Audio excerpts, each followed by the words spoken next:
Hello student and friends. कल की जो वीडियो थी उसमें मैंने न्यूमेरिकल कराए थे क्वथनांक उन्नयन से संबंधित। उस क्वथनांक उन्नयन से संबंधित एक न्यूमेरिकल है जो लास्ट का था, एक बार उसको रिवाइज कर देते हैं।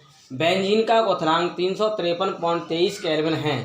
बेंजीन का क्वथनांक कितना है? 353.23 केल्विन है। ठोस वाष्पशील विलेय के 1.80 ग्राम को 90 ग्राम बेंजीन विलायक में घोलने पर विलयन का क्वथनांक 354.11 केल्विन हो जाता है। तो घोले गए ठोस वाष्पशील विलेय का अणुभार ज्ञात करो। बेंजीन के लिए केवी का मान 2.53 केल्विन किलोग्राम मोल इनवर्स है।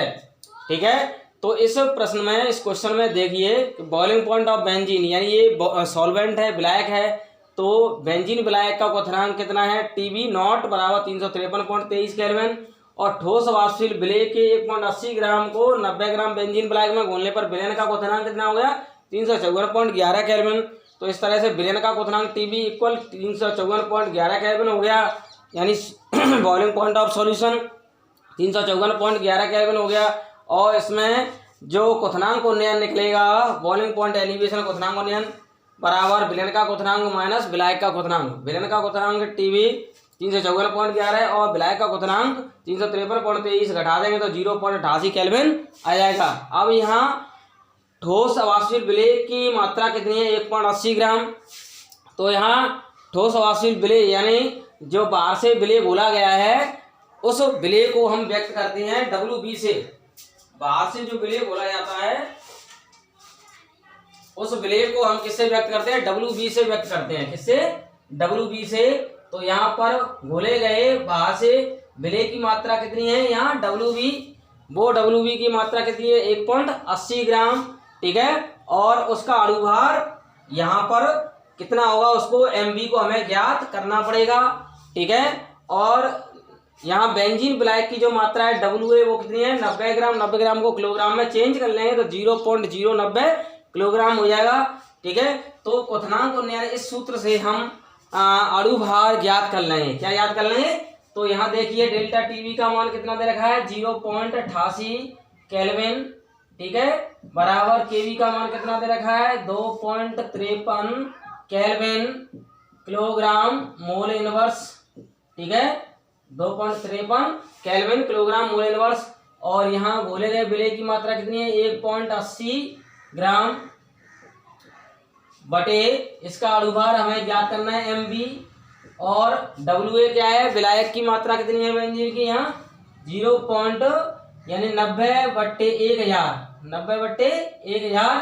अब इसको MB को कैलकुलेट कर लेंगे तो MB को कैलकुलेट करेंगे तो इसका मान कितना आएगा? 58 ग्राम प्रति मोल आ जाएगा। ठीक है, तो कल का ये न्यूमेरिकल जो लास्ट का था इसको मैंने एक बार रिवाइज कराया है, तो आपको ये न्यूमेरिकल बिल्कुल समझ में आ गया होगा। अब इसके बाद हम बात करते हैं कि हिमांक अवनमन क्या होता है। हिमांक अवनमन से संबंधित टॉपिक पर हम चर्चा करते हैं। हिमांक अवनमन, फ्रीजिंग पॉइंट डिप्रेशन। हिमांक अवनमन क्या होता है? शुद्ध विलायक की तुलना में विलयन के हिमांक में जो कमी होती है उसे हिमांक अवनमन कहते हैं। ये तीसरा अनुसंग ऊर्ध्वक्रम है। कौन सा? तीसरा अनुसंग ऊर्ध्वक्रम क्या है? हिमांक अवनमन। हिमांक अवनमन, फ्रीजिंग पॉइंट डिप्रेशन।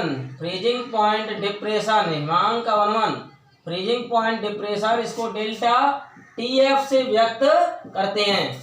शुद्ध द्रव विलायक की तुलना में, शुद्ध द्रव विलायक की तुलना में, शुद्ध द्रव विलायक की तुलना में विलयन के हिमांक में जितनी कमी होती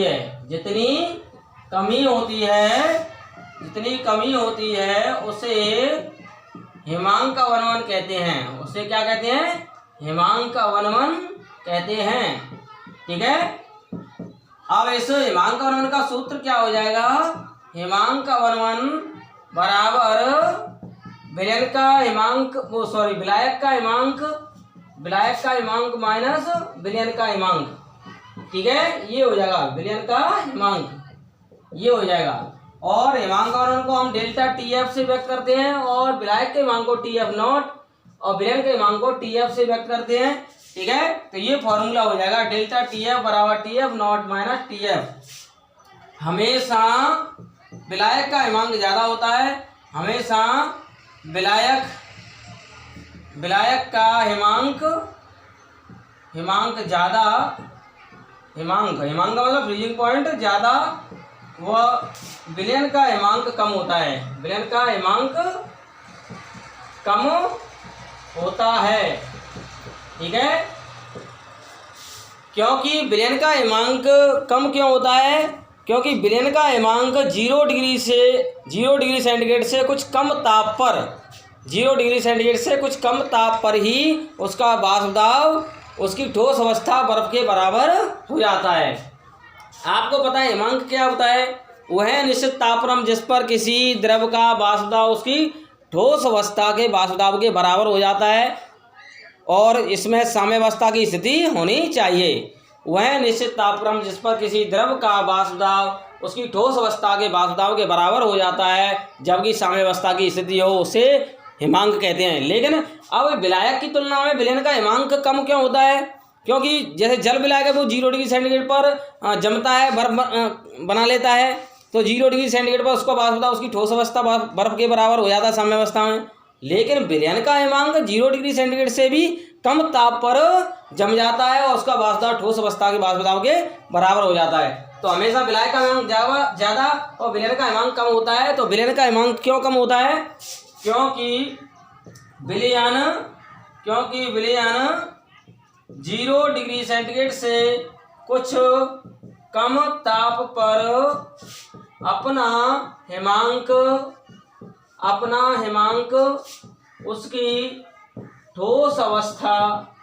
उसकी ठोस अवस्था के वाष्प दाब के बराबर कर लेता है, बराबर कर लेता है। ठीक है, तो ये है रीजन। आगे बात समझ में तो ध्यान रखना, कोई ठोस वाष्पशील विलेय पदार्थ हम द्रव विलायक में घोलेंगे तो इसका हिमांक क्या होता है? घट जाता है। ठीक है, तो हमेशा शुद्ध द्रव विलायक का हिमांक ज़्यादा होता है जबकि विलयन का हिमांक कम होता है। तो शुद्ध द्रव विलायक के हिमांक में से विलयन के हिमांक को घटाने पर जो अंतर आएगा उसे हिमांक अवनमन कहेंगे और हिमांक अवनमन का सूत्र होता है डेल्टा TF बराबर TF नोट माइनस TF। तो हमेशा ध्यान रखो, कोई ठोस वाष्पशील विलेय पदार्थ बाहर से घोलेंगे द्रव विलायक में या शुद्ध जल में तो उसके हिमांक में कमी होती है परंतु क्वथनांक में वृद्धि होती है। ध्यान रखना, क्वथनांक में क्या होती है? वृद्धि होती है। और वाष्प दाब में क्या होती है? कमी होती है। ये पॉइंट याद कर लें, ये बहुत इंपॉर्टेंट है। और पराशर दाब में क्या होती है? वृद्धि होती है। ये चारों पॉइंट याद कर लो सभी। किसी ठोस वाष्पशील विलेय पदार्थ को जल विलायक में द्रव विलायक में घोलेंगे तो नंबर 1 वाष्प दाब में तो क्या होती है? कमी, जिसको वाष्प दाब अवनमन कहते हैं। वाष्प दाब अवनमन, वेपर प्रेशर डिप्रेशन। दूसरी बात, क्वथनांक में वृद्धि होती है, बॉइलिंग पॉइंट एलिवेशन यानी क्वथनांक में वृद्धि होती है, क्वथनांक उन्नयन कहते हैं। तीसरी बात, हिमांक में कमी होती है जिसे हिमांक अवनमन कहते हैं।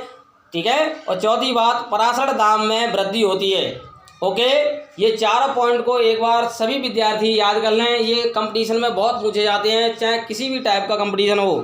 किसी ठोस वाष्पशील विलेय पदार्थ को द्रव विलायक में घोलने पर, ये क्वेश्चन मैं आपको देता हूं, इस क्वेश्चन को आप सभी नोट कर लेंगे। किसी ठोस अवाष्पशील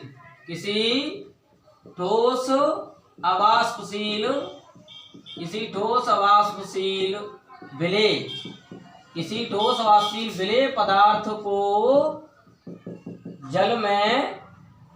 जल में घोलने पर या द्रव में घोलने पर नंबर 1 वाष्प दाब में कमी होती है। कमी का मतलब अवनमन होता है। नंबर 2 क्वथनांक में वृद्धि होती है। क्वथनांक में वृद्धि को कहते हैं उन्नयन। वृद्धि को क्या कहते हैं? उन्नयन, एलिवेशन। ठीक है, उन्नयन होता है। नंबर 3 हिमांक में कमी होती है। हिमांक में कमी का मतलब अवनमन, डिप्रेशन होती है। और नंबर 4 पराशर दाब में वृद्धि होती है। पराशर दाब में वृद्धि होती है। 5वां ऑप्शन एम्स के एग्जाम में आता है, all India institute of medical science. ठीक है, all India institute of medical science में 5वां ऑप्शन आया है उपयुक्त सभी, उपयुक्त सभी है, ऑल ऑफ द एबव। तो ये जो क्वेश्चन है बहुत ही इंपॉर्टेंट क्वेश्चन है सभी प्रकार के विद्यार्थियों के लिए, रीट, पुलिस, बोर्ड एग्जाम, विभिन्न प्रकार के कंपटीशन, नीट, जीमेंस, एम्स सब में पूछे जाते हैं इससे रिलेटेड क्वेश्चन। किसी ठोस अवापशील विलेय पदार्थ को जल में घोलने पर any solid non volatile solute dissolve in liquid water liquid, what happens? Depression of vapour pressure, elevation of boiling point, depression of freezing point and elevation of osmotic pressure. ठीक है, ये फिनोमिना होती हैं। अर्थात किसी ठोस वाष्पशील विलेय पदार्थ को जल विलायक में घोलेंगे तो वाष्प दाब में कमी होती है। ठीक है, नंबर 2 क्वथनांक में वृद्धि होती है, क्वथनांक उन्नयन।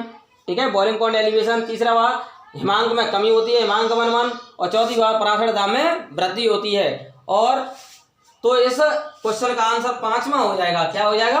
5वां, उपयुक्त सभी हो जाएगा। ठीक है, तो आज तक अब मैंने ये जो वीडियो बनाई आपके लिए बहुत ही इंपॉर्टेंट वीडियो बनाई, इसको आप वॉच करना पूरी को, और like, comment, subscriber and share जरूर करना।